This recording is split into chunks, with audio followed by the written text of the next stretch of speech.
Turn it off. We hot. You are live. We live. Okay.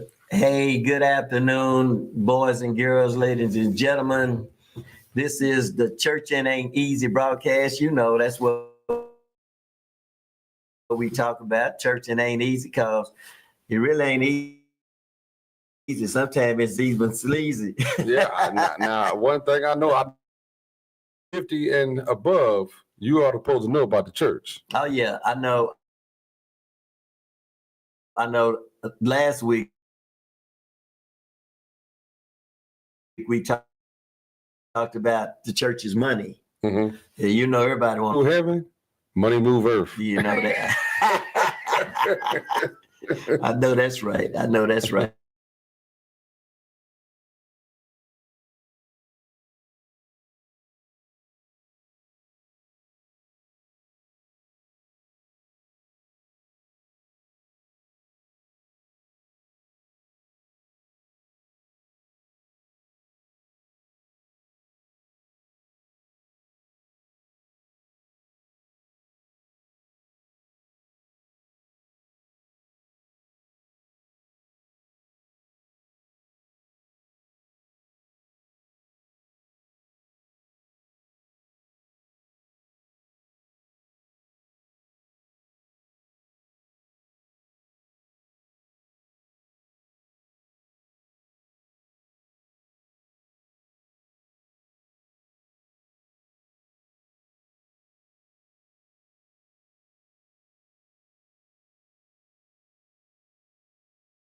About Jesus and the Bible when I'm wrong. I was a young pup, man, and in 19 what was it? It was early 2000. We had tried to get the radio station. Pastor Cornell Mason, or the Bethel Baptist. He was my partner, and we had a vision doc, and we went and put a proposal together. We presented it to all these people around Waco who own stations. Van Goodall, who owned 92.9 at the time. We presented it to the people who own 104.1, which is now Lale, but it was a previous owner at the time, Eminem Broadcast. So we presented our whole thing, and our most viable person had to shout him. Van met with us on multiple occasions. We were like, okay, we're gonna make it happen. Didn't happen. And then so Lale, it was gonna be 104, and I was really glad because I interned at K104 as a little kid, as an 18-year-old kid, and I was like, man, we have 104 in Waco, and we can make it work. And it didn't work. I was able to, I'll never forget these numbers. They wanted 700, this was back in 2000. They wanted 758,000 for the radio station, the building, the real estate, the property, which was a great deal. Like if I would have purchased that then, now that same thing probably be worth over $2 million. Easy. With the building and the land and the things that I was going to get for it. So we were able to come up with 347,000, right? So I took it to the guy, and the guy said, hey, man, I really appreciate it. I like you. You're a good dude, but I got somebody that's going to pay me all the money. Because he had considered taking our 50% down, or that 340, and let us paying him out. So we lost it. So I went on, man, and I was like, man, now this is in 2000 now. So 9 years later, I'm like, I had prayed because I always wanted to own my own radio station, and I felt like Waco was the mecca for that particular entity, because not only is Waco didn't have a station or a voice for people that look like us, I knew it was a desperate need. Yeah. And so I went and I talked to a bunch of people. I was like, man, I'm trying to get the station in Waco. So I was working for a company called what was the name of that company in Bryan College Station? Wasn't Brian Bark. It was Brazos Valley Communications. And I was the head of their radio station there at Brazos Valley Communication. And I put them a hip hop station on, and they like what I did. So they, my old partner now, and I'll never forget people, no matter what you're going through in life, and, and no matter how at odds you may or may not be, you never in Waco. They know you went to school there. They know you got ties there. They really want you to see if you a head up. They finna buy these radio stations in Waco. And my whole deal was to own. Now, let me park parenthetically right there just for a second, because I had a pact with God. Mm-hmm. I was like, man, God, if I can just get at 33 at this goal that I'm trying to reach, then I'm done. I'm good. I'll do whatever you want me to do if this is not what the vision you have for me. I'll die all my dreams away. I'll surrender to you all, everything, which I had already had, but I really was confused because I don't know if I'm supposed to be doing ministry, if I'm supposed to be doing a whole bunch of things. But I just said, if I don't have this radio station by the time I'm 33, I'm going to just give it all to God. You would have heard me preaching at Pookie Them Tabernacle of Faith. So long story short, December 2009, the people that told me they got the station, they're going to hire me as a general manager. They gave me a 6-figure salary. They offered to me. Everything was good. And I never forget, I was still on the radio in Bryan College Station. I was on 101.9 The Beat at the time, and I did afternoons there. And my partner, Edward Sanchez, called me. He said, have they talked to you yet?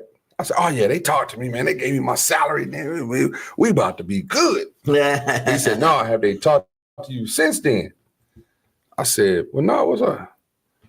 He said, Graham, they're not going to get those stations in Waco, bro. You ain't going to be the general manager. You ain't finna do nothing. It fell through. The deal fell through. And I said, wait a minute, it fell through. He said, yeah, man, a company named M&M Broadcasters bought the station. So I sat there, I said, M&M Broadcasters. That's the dude back 9 years ago who I offered $347,000 to and wouldn't give me. He bought the stations. So I said, I know him. And he was like, you don't know him. So I called him and I said, man, I just heard you acquired 3 radio stations in Waco. What are you going to do with them? And you know what he told me? He goes, well, I know what I'm going to do with a couple of them. I got the 104.9. I don't know what I'm going to do. That make me an offer. So I made him an offer. And I told him what I was going to do. And he shook my hand and we had a deal. Now, this is the craziest part. This was in January of 2010. Because remember, I told you we lost the deal in December 2009. Right? Remember, I told God, I said, by the time I'm 33, if I ain't got it, I ain't got it. We went on the air with 104 first, 2010. I turned 33 April 11th, 2010. You know what? You crucified at 32. That's what I said. So it was just ironic that the whole thing took place, man, and able to do it.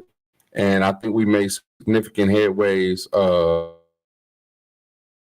But there were some challenges, and there were some challenges with me as a man. And one of the things, Mississippi, anything that I went through as a man, I don't run from it. In 2012, a lot of people didn't know it because some things happened later on. In 2012, I was indicted by a federal grand jury for mail fraud. I owned a physical therapy clinic. I worked with attorneys, and what they had described as the law that I had particularly broken is that I overbilled the insurance companies for medical treatment at my clinic. Now, yes, I owned the clinic. So what I did, I purchased the clinic and I hired doctors to work for me. I had doctors on my payroll and weren't, harmed anything by it. They said that I overbilled the insurance company. Now, they knew it was a lie, but they were trying to get a bigger fish. So when they did that, they came and they said, well, Mr. Graham, this is what he said. We know you didn't have nothing to do with this. I will never forget his name. I'll never forget when he talked. He said, we don't want you, but we need your help. He said, can you help us with this thing to figure it all out? And I sat there as a grown man, as I am, born and raised in Flint, Michigan. I have nothing to say. He said, well, you know, we can still get you and make you a part of a conspiracy. You know what a conspiracy is? A conspiracy means that we don't have to explain nothing to you, nothing about you. All we have to do is show that you are associated with blase, blase, and boom, boom, boom. And you, and I was like, well, you know what? I'm protected, bro. You do what you got to do. Long story short, I got indicted in 2012. Nobody knew about it. I owned a radio station. I've been here 2 years, and I fought the case for 2 years. I had a Waco lawyer who was a former prosecutor, Bill Johnston. He was part of the he was part of all the indictments in the Branch Davidian case for the Fed. Now I paid top dollars for this. You do your research. You think I'm lying? Bill Johnston was my attorney. Bill Johnson was the ones with the David Koresh thing and all that. He was a big part of all that. He was my attorney, and I hired him, and we fought it for 2 years. So I went to trial, and I've been inevitably lost. And in 2014 is when I got incarcerated, and I had to serve a 6-year prison term. Now, everybody thought the radio station was going to go away. I had some people in place. This is what you ever heard that saying? Now, you're a pastor. You may have heard this. Only what you do for Christ will what? Last. That's right. Say it again. You know, let me say this, okay, because it's amazing, because you started a radio station. You said, I got to be 33.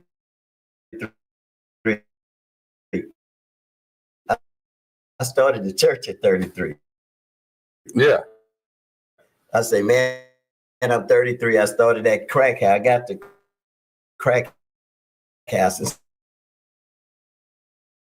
And by golly, y'all got it. We got it. And it was just amazing. And here's my 94.5. I was so proud of y'all because I'm a participator. I'm not a hater. No, you. And then I asked Chris. I think y'all had the radio station maybe a little over a month. And I say, Chris, I want y'all to advertise something for me. Mm-hmm. How much would you charge me? And he said, we not go advertise nothing for you. And I say, oh, wow. Oh, man, that's cool. He said, no, we want you to be a part of it. Mm-hmm. And y'all opened up that and let my church be on that. And I'm forever indebted for that. Well, let me just stop there and tell you some behind the scenes to that. Mm-hmm. So Chris called me, and Chris know, and Brother CK, I love him. That's my brother. He called me and he said, hey, man, Mr. C, man, Mr. C, we got Mr. C. We need Mr. C to, do this, and that. So me, hold on, this part you don't know. I said, man, it's $350 a week. A month to be on the radio station for the church.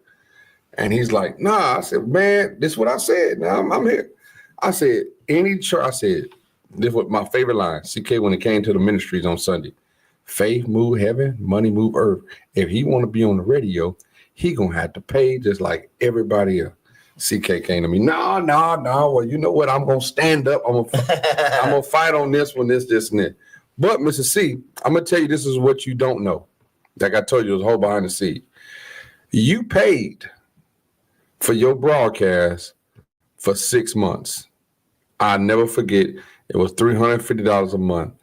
And at that time, people don't know what you're going through in business. Mm-hmm. Your check that you sold to be on the minute for the first thing, because we had a whole, we're going to talk about that in a second, a lot of you, but your check, and the reason why I'm bringing this up, it moved mountains. Even though it was only $350, it helped us, because a lot of times people don't know. If anybody worked on the radio station with me, man, sometimes payroll was a little late. Sometimes we had to rob Petey to pay Paul, hoping the other brothers didn't call. It was some challenges that we went through. That we didn't. So every dollar we needed. But I will never forget, and I don't know if you remember this. I had a house in Hewitt, Texas, 929 Eagles Nest. Not too far from here. And you called me and you said, hey, man, Graham, I got your check. I'm going to pay you early this week. And you pulled up to my house. And, man, when I tell you I needed that check that day, nobody else knew this. You still don't. This is your first time hearing it. You pulled up to my house on Eagle Nest and you gave me the check. And I said, whew, in my own mind, I was like, man, this $350 right here gonna get me through. Mm-hmm. And it was at that moment I said, Mr. C ain't paying for nothing else ever again. But you know what? This is what you don't know. See, a lot of times in ministry, a lot of people don't see the vision. Mm-hmm. And so when you said I could get on the radio, I said, I'm gonna pay that out of my pocket. Mm-hmm. Can't miss this opportunity. And it was many times I was late, and y'all had patience with me. Yeah, but and I'm gonna tell you this. When CK say, would you want to do a show on live in the studio? And y'all talk about that. I say, what are you talking about? And I'll never forget what you said. I say, well, look, what do you want me to do? You say, you the preacher. We don't ask you what to do with the hip hop. You the preacher. Yeah. And I you know, that inspiration of Sunday show, when I got on there, I didn't realize how much impact it had on Sundays. Yeah. And it was during the pandemic, it was actually 94.5 was the flagship station during the pandemic. It was, man. And, you know, fast forward to where we are now. As of January 31st, I am no longer in possession of the radio station anymore.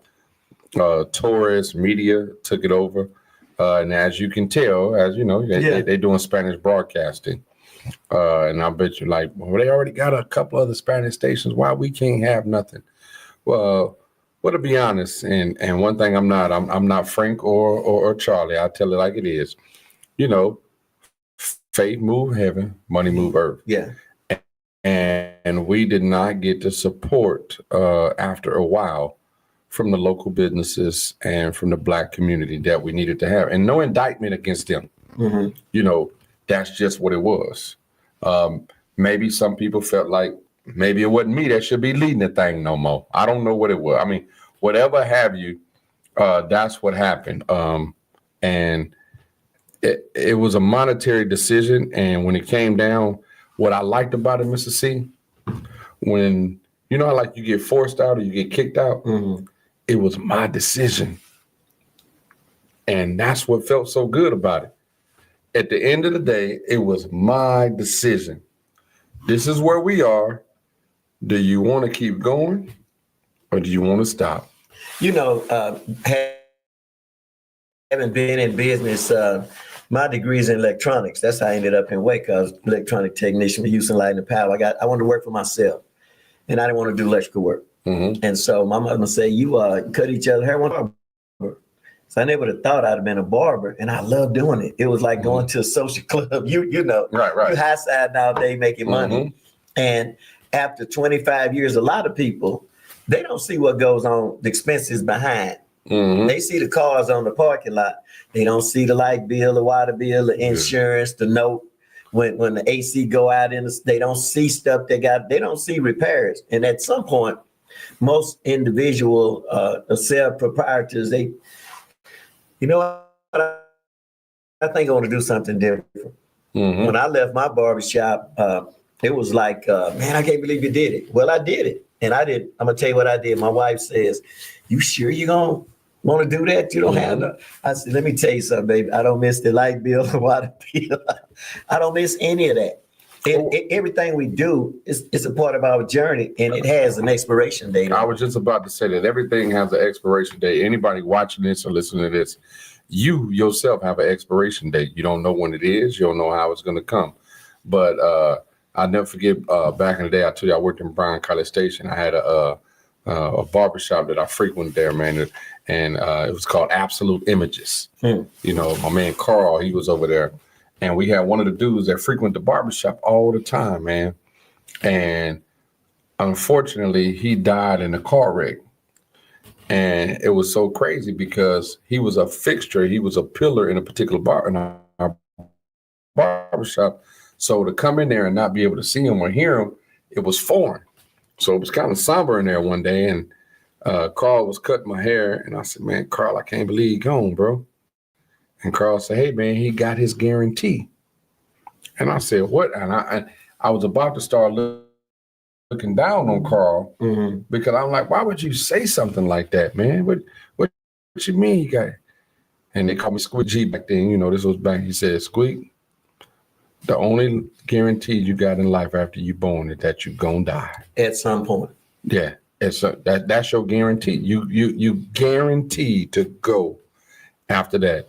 And he said he got his guarantee. And I was just like, you know what?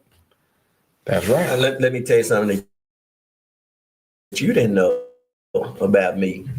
Okay, back in the first Sunday in June, I was because I've been getting up, going to the radio station for 15 years doing that show, eating donuts, kolaches. I got up to do communion, preaching that first Sunday. And I got to sweating, and I said, well, we're not going to do communion. Next thing I know, I woke up in an ambulance. I remember that. And I dehydrated and all of that. And the doctor told me, you got to slow down and do all of this. And a lot of people thought I left the radio station because of controversy. It's self-preservation. I said, well, I got to start cutting back, doing some things. I finished my task and enjoyed every minute I was at the radio station. Well, me being here to me is, is God, because I can sit here and say, see, me and you ain't always seen eye to eye on a certain thing. A lot of times. A lot of times. I've always had respect for you because you, Mr. C, you were a pillar in our community in Waco, and probably vice versa. I don't know what your reason is for like me. I don't know. You can tell me that. But at the end of the day, man, it's life goes on. I'm gonna tell you. You can't hold grudges with folk, and you can't be mad at folk forever. If you're watching this podcast right now, if you got a art with somebody, if you got a grudge with somebody, man, just stop. Just stop, man. And listen, you can't hold it forever. You can't go on. I mean, you just got to stop. And I just believe at the end of the day, we are bigger than our differences in life. What unites us got to be stronger than what separates us. I'm going to tell you why I like you. And this is why I really like you. And I've always liked you and Chris. Y'all are visionaries. I'm a visionary. Visionaries are creators. They create. It's easy for somebody to jump on what you've already built. But visionaries are builders. You give me a blueprint, you give me an electronic schematic, I can still do what I've been doing because I got the knowledge.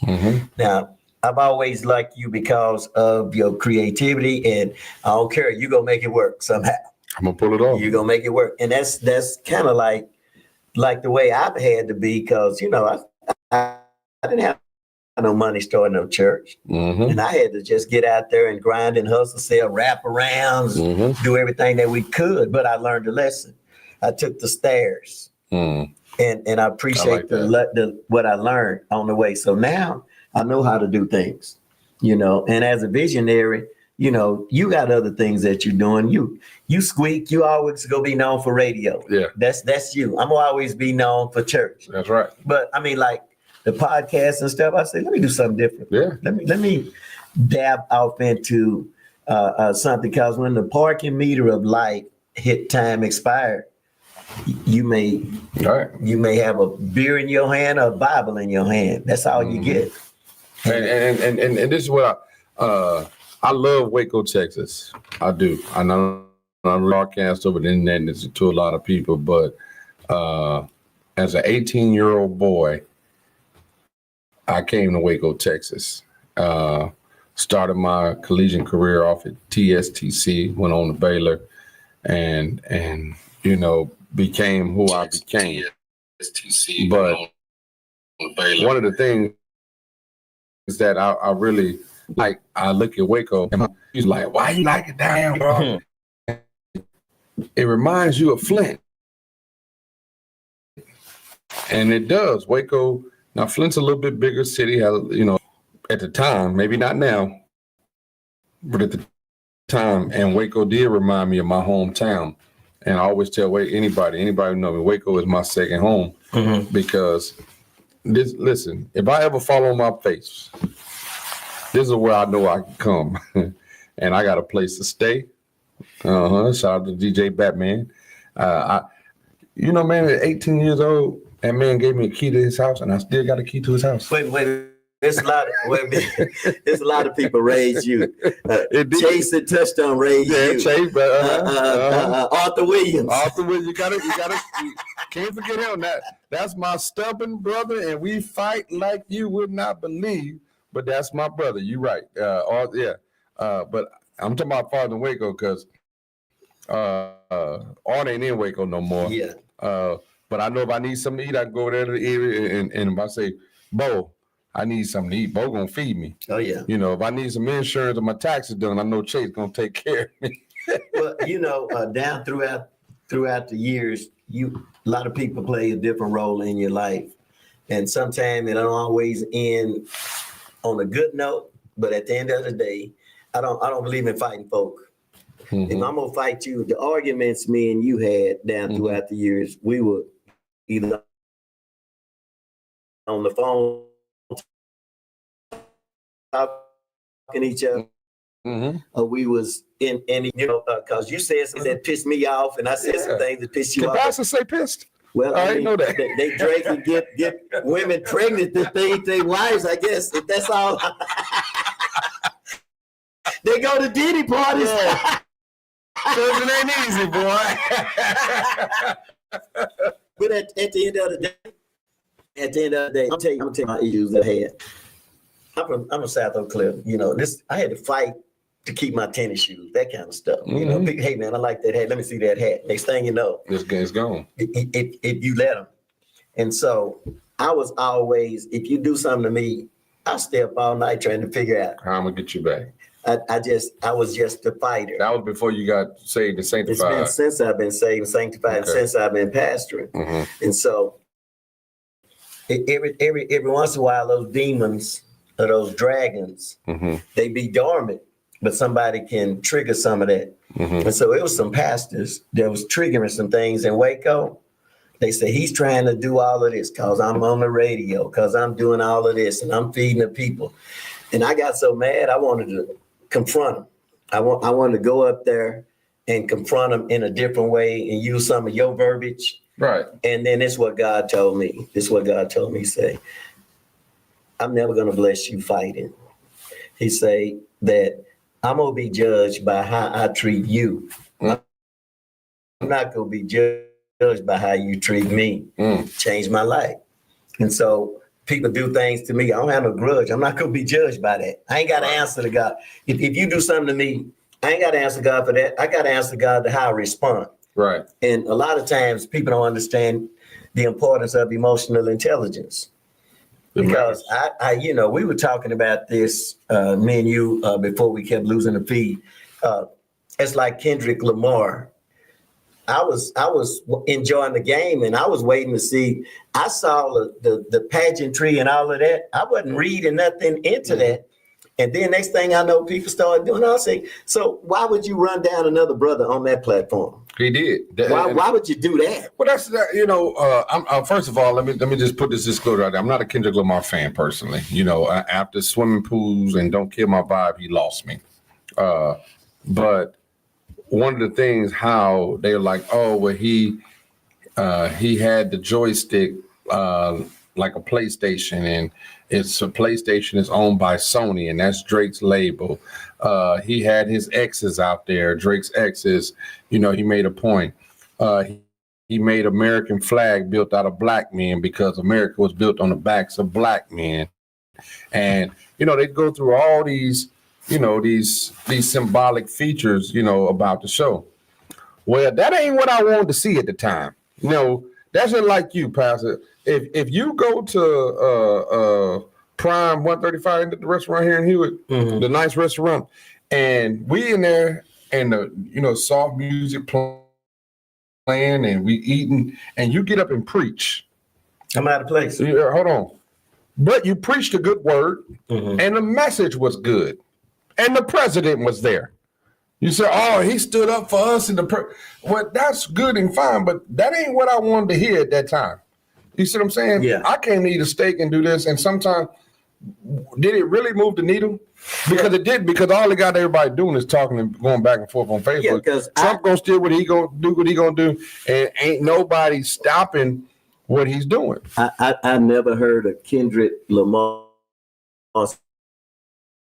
song. If he walked in here right now, I wouldn't know him. I've never heard of Drake. I worked at 94.5 The Beat, Center Takes #1. But my deal is like this, why? Like you say, you got this blackness all over the Super Bowl. That's good enough. We won. Yeah, we won. We won. We winning. Because Trump didn't like that either. No, I'm gonna tell you something else that I was like, okay, Serena, you from Compton, you dancing up there doing the crib, but you going home to your white husband. You know what I mean? You're not in my struggle no more. You know, now you go crib. Did you get permission to do that? Hey. You know, you don't have to do that. When you at a certain level, you don't have to step down and get in the mud with the hogs, because the hogs love being in that slop. Wow, yeah. And I started calling me and explaining to me, say, read my page, and I started reading stuff, and I said, oh, so it was all of, why do we need, if me and you have an argument, me and you had that argument, we can have that argument and work things out. We don't have to do all that other stuff. And it's like me and my wife, we might be arguing on the way to church. When we get that right before we turn on Hood Street, we go, yes, Jesus loves me. Yeah, that's right. That's what we're gonna do. But it's just, you know, and it's our people. Our people are like that. I mean, you got the biggest platform, and I know Lil Wayne when I see him, but I don't know his music. But he ain't using nobody from New Orleans. Well, you know, there's a meme going out right now, Lil Wayne, on some of the ways that he perform and how he's battling substance abuse right now through his performance. I mean, there's all type of ridicule. Now, I would like to think that he wouldn't get on that stage with them, but you can only judge a person on how they do. There's a myriad of things that could take place. Even, you know, Houston used Justin Timberlake, Nelly, Janet Jackson. They use you know, kind of like a melting pot of performers to make it great. Diversified. Now, diversified. Now, I loved Usher. I loved, you know, all the other, like even the Dr. Dre and Snoop Dogg and Eminem and 50 Cent. That was a great thing. But the white folk getting mad at it's not, you know, it's all of us. Now, cool, because at the end of the day, you watching all of us on the field. Especially on football. Now, you watching all of us on the field. Now, let me ask your opinion on this. On another note, okay, Snoop Dogg performing at the inauguration after he said all the bad things about the other ones that performed when Trump won the first time, and he went back on it. I think it's hypocrisy, regardless of the narrative that he's trying to do. And obviously, what Snoop Dogg said was 4 years prior. He may have different views on it. But I think if you stand for nothing, you'll fall for anything. And because you stood so strong on that mountain, I think you should have stood on it. Well, you made it, you know, we all have our core values. Right. You know, I can decorate the walls, but the core is the core. You know, it's just some things I ain't doing. Well, I don't like that he did it, but that's just my opinion. You know, I ain't got no heaven and hell to put Snoop Dogg in, and I'm not adding no zeros or commas to his bank account. So he might not give a dang about my opinion, but it's still my opinion. You know, same goes for Nelly. You know, Nelly was like, oh, it's an honor, this and this. But at the end of the day, man, you know, you have your Trump loyalists and your political loyalists, but you know, everybody like, oh, he's got the immigration thing going, and he's cleaning up the mess from they being crooked. Okay, all that. Not saying that all that's not good. Yeah. At the end of the day, folks said they voted for him because of groceries, the rates, and everyday living for Americans. Now, ain't none of those four things been touched yet. No. But he getting the Mexicans out of here. But hold on. I don't know if you know this. Mexicans is not the only foreigners that are here. Oh, no. No. Why are you only targeting brown folk? He's some brown folk now. Yeah. They ain't trying to run up on the cartel. No, ice and milk. No, they not doing that. And then you got Chinese. You got you got different nationalities all over the country that are here, but you ain't doing nothing to them.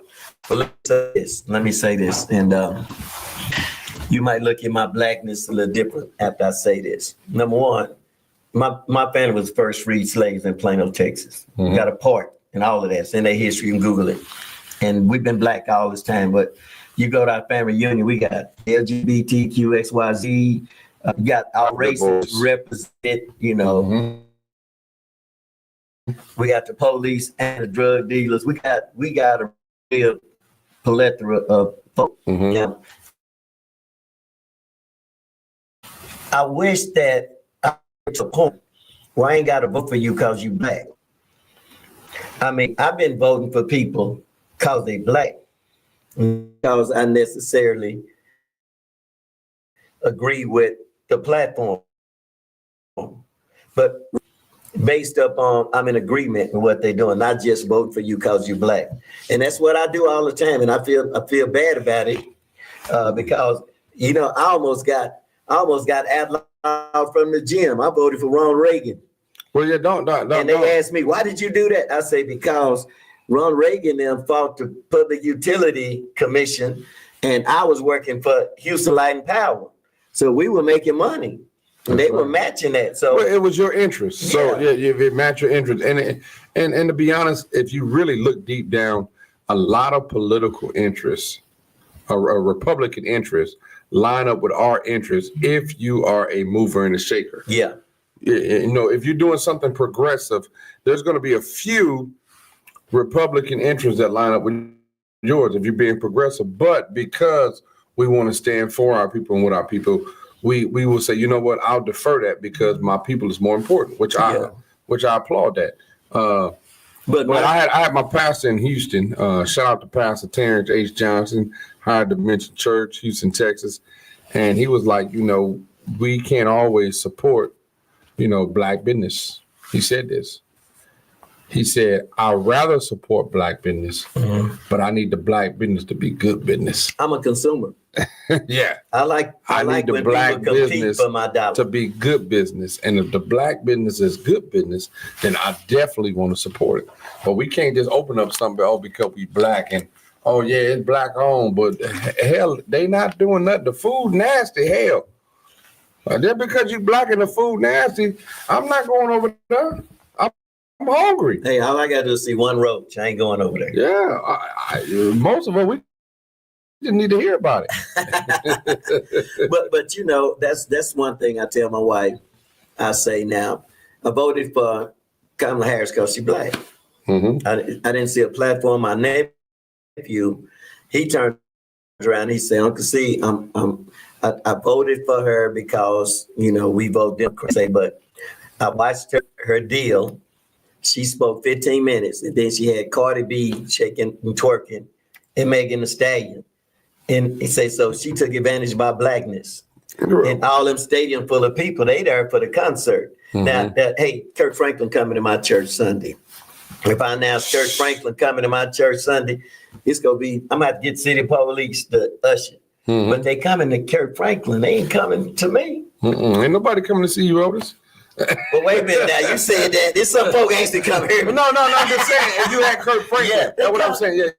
Yeah, they coming to. Yeah. They coming. You got your loyal parishioners and all that. That's gonna be there. Yeah. But what I was saying that because you said they coming to see Kirk. Yeah, they wasn't. They were going to the pre-Beyonce concert, the pre-Cardi B and Megan Thee Stallion. They wasn't going out there, and the platform was like $14,000 the first time owners. My house paid for. She ain't got very many thanks to her daddy, but we want to get anything we can forget because that Baylor, man, listen. How's she doing, by the way? She's a senior, and she's my only child, and she's a girl. So you just pray for me. You got everything. hey, just pray for me. And I brought her. And one of the things ironic, I brought her to Waco, Texas, because a lot of the things that transpired and happened in the city turned me into a better person. And I felt like it could do the same to her. I met her mom at Baylor. So, I just felt like it could do, something substantial for her. So she here. Y'all see my daughter, y'all please look out for her, pray for her, and keep us up. But was it K-Way? K-Way. When she's on the radio when I was doing the sports show, I said, baby, look, you got to get you a tagline. Say, hey, this your girl K-Way. It's my way or no way. That's my right. way to highway.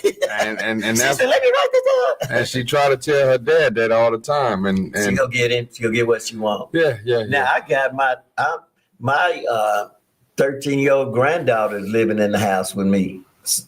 Pray for you, dog. And I'm like, she's playing sports and good athlete and all of this over at Midway.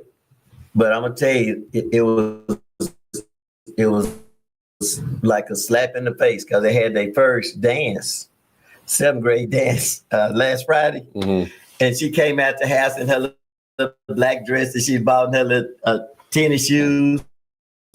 And I'm like, oh Lord, I can think about, we need to go up there and chase the Lord outcome. You got girls, that's you know how you are. And I'm like, I have to go through this all again. And I'm like, I just did this with your mama. Yeah, but Mr. C, sometime when you got a daughter and she like a man, you be so glad. It ain't nothing else. Oh Lord, I'm telling you. When she turned around and her mom, my wife said she going up there and she talking about. I said, thank you, Jesus, because they can have grandchildren. Yeah, that's right. And that's right. It used to be, when I got married, my wife had 3 children. I had 3 children. We was a Brady Bunch. And so my son was getting ready to get married and his wife had a little boy. And he said, Dad, how do you really feel about the situation? I know you did it. I said, I'm going to tell you one important thing about that. She always been a woman. I see your daughter in Dallas a lot, man. And up there enjoying life. And she is a product of you. Matter of fact, I most recently seen her a couple of weeks ago, and we were hanging out, and I started talking about you.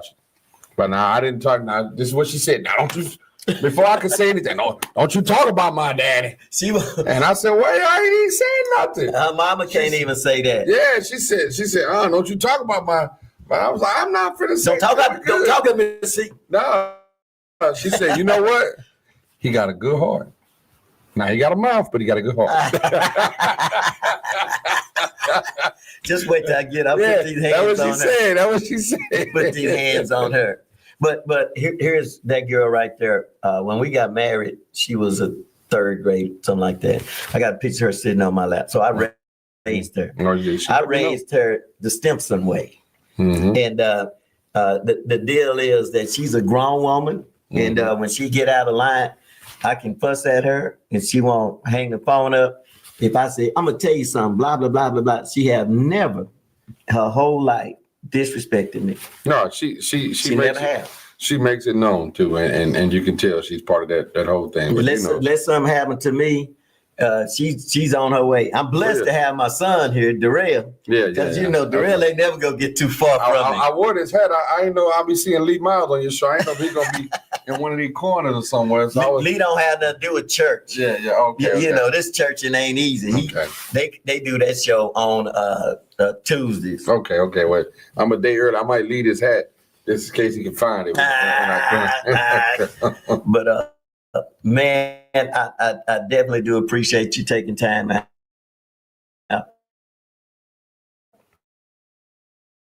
I do, Mr. CM. Let me say this: the radio, it's a lot of people. When I look at my life and everybody, they want to give me accolades, and I had the vision, but like you said, it's about the vision. Vision attract resources. And if God gave you a vision, he's going to give you the resources you need. And if you don't attract the resources that you need, it's not a dream, it's a scheme. And I'm going to have to go back and study that. That sounds like something I can put in a sermon. Yeah, it is. And because right now, I just want to thank my resources because it wasn't me. I will never forget my first loyalist in this whole endeavor was James Lewis, DJ Batman. That is my brother to this day. My second loyalist in this endeavor was Christopher Dupree. He lined up with me and kept it going. Cornell Mason, even though he wasn't part of the birthing part of it, he was part of the pregnancy part of it. Edward Sanchez, we may have our differences or whatever, but he was a part of what it was that birthed this thing that we had. DJ Precise, he came on, he left his life as he knew it, and he bought into the vision, and to God be the glory, he's still able to do that right here. Yeah. Through some things that we were able to put in place for them and with them. But man, Trouble and Rich Richardson and you, and man, everybody, I'm gonna just tell y'all this. Y'all listen to the radio station and y'all heard all the people. It's one person that you did not hear ever a lot. And if it wasn't for him, you wouldn't hear it. And that man is BJ Hammond. BJ, that DJ. If you listen to this day, I still have the station in Rochester, and we just acquired WLOA in Youngstown. And luckily, let everybody know BJ is still part of the team. That's great. Working on that. But I know I'm forgetting a lot of people, man. But my man, Corey Ephraim. Yeah, hey, bro. Corey, man, he came up, man. Corey was like, man, I'm gonna be your assistant. I'm gonna ride with you, man. And Corey was Mr. Classic. He was a big part of a lot of stuff, man. There was so many. Mary Jane, she came on. The Tight Night Crew, T. Moss, that boss, and my sister. She my sister for real, because her and my sister grew up. Jazzy, Radio Chica. Oh yeah. She was like, she tells her story all the time on how I helped her and how I made her, but she has no idea how much she helped me. And that's what a lot of people, they feel like you helping them, but man, they feel like you're the person that's helping them, but they helping you. They seeding into you. Yeah, they seed into me, man. So I just want to thank even I want to say this, man, and it's crazy. When we first got to stage, I didn't think a lot of people believed in us. But there was a man by the name of Caucasian. He's Caucasian, and he helped us out. His name was Bill LeGrand. Bill old right now. He don't see too good, but he get around good, and he still have a good time. Him and his daughter, man. When I tell you, they were kind of opposition in the beginning, and I'm gonna tell you what this guy did, man. Bill LeGrand. I'll never forget this, because this is the trajectory point that changed the trajectory to where we would start making money and was able to sustain. He said, "Graham, I know radio. I've been doing this my whole life, but I don't know anything about what you're doing." He said, "Will you please explain to me what you're doing? And if you do that, I'll help you." Man, I went in there, man, that man went on so many meetings and different stuff. I had him doing the Dougie and all kind of stuff. This was a 60-year-old man, and he taught me a lot about sales, which is what sustained radio station, and I was able to help him sell us more, him and his family. I mean, it's just, the list go on and on back to 2010, man, and I call myself a turtle on the fence post. Now, Mr. C, if you ever see a turtle on a fence post, he didn't get up there by himself. He didn't get up there by himself. Somebody put him there. Let me tell you what. And that's all I am. Let me tell you what, and I got pictures and stuff. This is what the radio station did for me. I interviewed D.L. Hughley. Your twin. Wait a minute. I told D.L. said, "Yeah, we do kind of look like." I said, I'm your father." I interviewed D.L. Hughley, Diedrich Haddon, John P. Key, Titus Showers, going on the stage at the Juneteenth Family Fun Day when Drew Hill, is that Drew Hill, right? Yeah. When I was up on the stage when they came up. I said, I could have played the three if this was a basketball team. Yeah. Being on this, Montel Jordan and James Fortune. We had a lot of all them, man. The parades, the Christmas parade, the Juneteenth parade, the 4th of July parade, all the stuff that we did with that station was phenomenal. And those are the best years of my life. I love going over there. And I had to tell her, I said, now, this is actually my show. You know, you can't play all the songs. I said, there are some songs loaded up already. You just can't come in and play all your songs. But you know, you ain't never been married. No, never. Speaking on that, you know, at some point, I do have somebody. You got that got my attention that we hang. You know, I'm doing the dating thing. You know, hold on. Let me do. I'm monogamous. Hold on, I can't even say the word right. Monogamous. I'm monogamous with one person right now, and that's why I'm dating him. We'll see where it go. I ain't done that in a long time. So, but that's where I'm at. I'll be 49 in April. Well, I ain't never been married. I'm not opposed to it, but once I do it, it's done. Yeah. Well, I wish that everybody, all my friends, everybody I know are happily married like me. It's real. I love my wife, love being around her. Now from a distance, Mr. C, I'm gonna tell you, a lot of people look at that, and if we had that, and I know it's just you just don't go to the store and buy it, you know, we would be married. Yeah. You know, if I had a Lady J on my team, and you know, because she easy to look at. She has an awesome spirit. She believes in the Lord, and she follows you as you follow Christ. But I'm gonna tell you, she's a hood girl. Okay? Hey, I like to be able to take them to the White House and to the hood house. It's all good in the hood. hey, we got married. She was up to the barbershop. She never come up to that barbershop probably 10 times in 25 years. Mm-hmm. So we up there, you know, hot side and going on. Barbershop talk. Boy, I forget who it was, but I was losing the high side, and she came in there, and she was just rolling her eyes at this dude. Mm-hmm. And then I finished cutting that hair when I say, how you gonna come in this barbershop talking about you? I said, baby, chill out. That's what's going on in there. Chill out. This is guys. You know, we arguing over sports, and the barbershop, it's not always right. It's who talks the loudest. Right. It's our country club. That's right. It's a Black Man Country Club. Well, I'm praying for you, my brother. I pray that God will continue to cover you and that you will continue to break ground on other ventures that you have. Mm-hmm. And I'm always answer that phone when you call. All right. And I just want to say this, Waco, Texas. Thank you.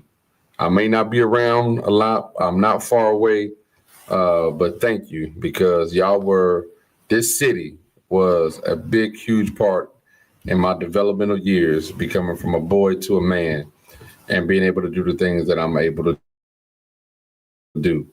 I will always have an affliction for Waco. I may not reside here. I may not visit here often, but thank you. And I can't say that enough, man. I love this city like it's my own. I'm born and raised in Flint, Michigan. That is my home. I can't take that away, but Waco is my second home.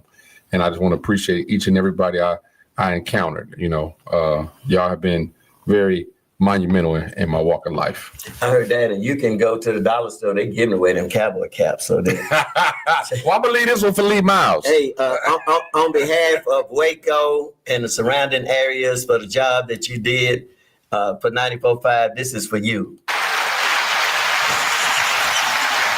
Appreciate that, man. Appreciate that. Hey, there you go. We just, man, what a good time with my guy Edward Graham, the Graham man. Still kicking up dust, and it was good that you joined in tonight. And long live 94.5, like the Temptations. Temptations forever. Be family forever. Let me do this then, because a lot of people say this. I'm even to go to this. It's time for me to get up out of here. Remember one thing: tough times don't last forever. Tough people always do. If you can believe, you will achieve. I'm living proof. And make sure God, He get the glory in all that you do. Whatever decisions you decide make in your life, never think small, think big. That's B-I-G. Believe in God, because He definitely believes in you. Yeah, I'm going to be there. You preach that first sermon. Just don't wait too late. I'm 65 now. So. He called, but he called me back, said he had the wrong number. Hey, what you say? This guy said, man, the Lord calling me. I said, you need to ask him what he want. Hey, thank y'all today. God bless all of you. Another version of church ain't easy.